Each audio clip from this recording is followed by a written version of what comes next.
Well, back now to the president's news conference and new questions about an Obama administration mandate forcing religious institutions to cover birth control.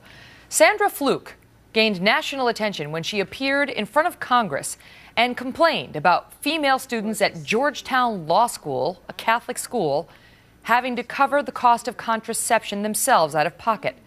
The debate got ugly, so ugly, the president himself reached out at one point and called Fluke, a move he addressed just about a half hour ago.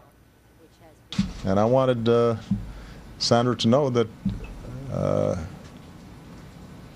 that I thought her parents should be proud of her, and that we want to send a message to all our young people that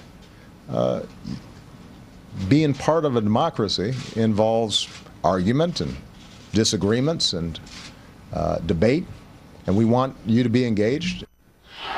Joining me now, Leslie Marshall, a syndicated radio talk show host and a Fox News contributor, and Lars Larson, also a syndicated radio host.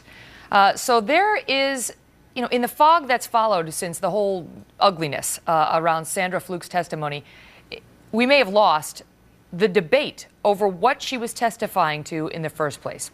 And Bernie Goldberg was on with Bill O'Reilly last night and phrased it this way. Watch. This woman also, again, and she was very civil in her testimony. I have no problem with that. My only problem is with the content of what she said. She is a poster person for the entitlement society. Your thoughts on it, Lars?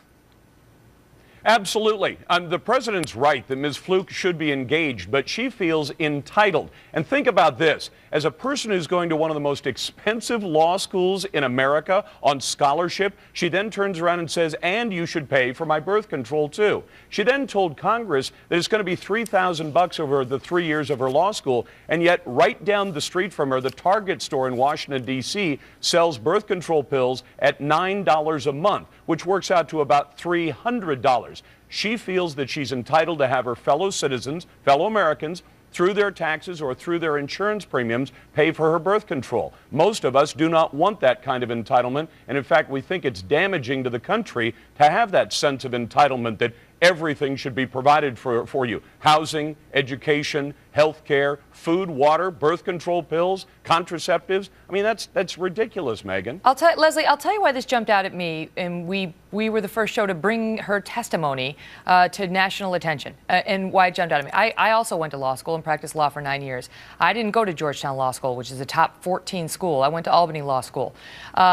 I did not get a scholarship. I put myself $100,000 into debt when I was 21 years old to finance my own education because I believed in the promise of a better future and what that might provide me if I worked hard. I didn't have any health insurance, never mind coverage of my contraception, and it never, ever dawned on me to go seeking to somebody else to pay for that insurance or to provide me with coverage of my contraception. It jumped out at me as somebody who sounded like she felt entitled.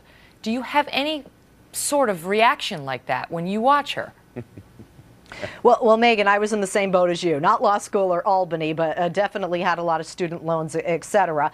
And, I understand how some people might feel that. And I want to say for the record, as I've said before, I do believe that religious institutions should have waivers from having to provide the funding for contraception. However, as a woman, one of the things that bothers me is that birth control has sort of in the society become, and not just recently, the responsibility of the woman. And if we just lay it out and say, okay, if nobody is going to provide funding for this contraception, what happens on the other end? If a woman doesn't want her child and puts it into the foster care system, we pay for that. If a woman can't afford to care for her child, we pay for welfare, WICA, health care through Medicaid, and a lot of health care benefits that those on the right don't want to pay for. And of course, if you say, okay, go to your local Planned Parenthood, we want to defund that. I may not agree with her 100%. I may say, look, pick a different institution, not a Catholic or religious institution.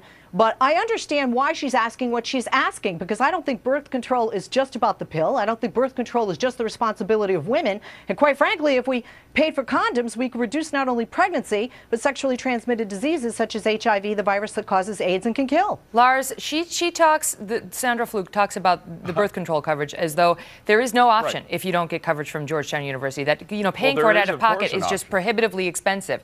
I mean, just so our viewers know, all right, just so our viewers know, the average Georgetown Law School graduate, top 14 law. You know how hard it is to get into Georgetown Law School in general. Georgetown. Huge. The average graduate from Georgetown Law School, guess what they start at? We're talking probably, usually 24 years old. Probably $150,000. $160,000 their first year out of law school. Now she's a public interest student, which means she's going to practice law in the public interest. She may not earn as much, but she said she was there testifying on behalf of all the students there. $160,000. And the question, Lars, is whether the American people had such a visceral reaction to that testimony, not because they thought ill of Sandra Fluke, but because they thought ill of the sense of entitlement.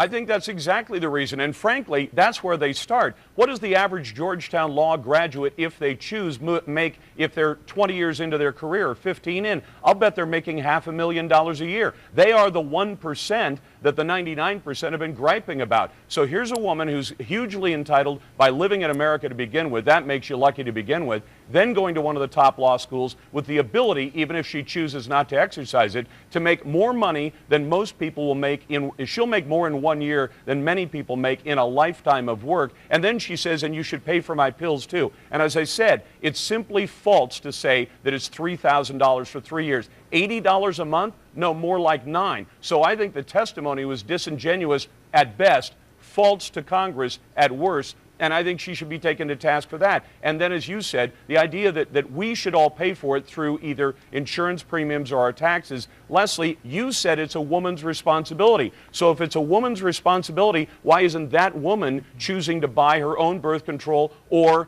take other measures? Simply abstain from sex. I want to get Leslie's response, but I just want to play a quick soundbite from Sandra Fluke because Bernie said he had no problem with the way in which she testified.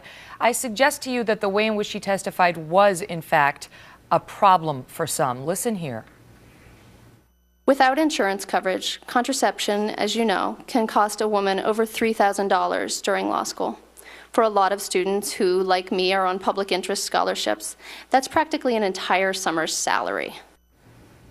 Your thoughts on it, Leslie? I mean, I think about my own sister who lost her job and literally is filling up her gas tank 1 gallon at a time. And that's what she's struggling. She's got 3 kids. She's a single mom. She can't fill up a gallon of gas. The disdain for, having to pay for her own birth control, which amounts to $3,000 over 3 years when she's about to graduate from Georgetown.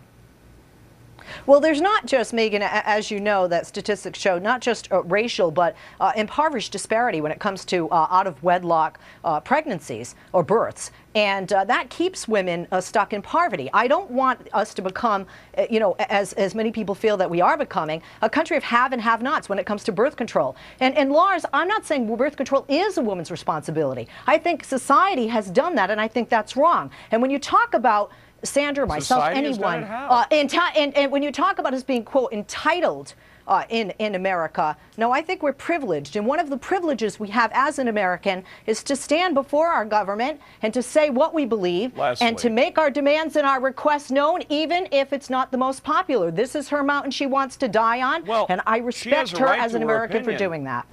Quickly, Lars, she has a right to her opinion, but Megyn, I got to tell you something. She thinks she's entitled to this. Why not housing? Why not food? Why not electricity? You can live a lot longer than that, without that than without birth control pills. All right, guys, it's a good discussion, the one that sort of got lost. We started it a week ago here, and here we are full circle. Thank you both so much, Leslie and Lars. All the best. Thank you, Megyn.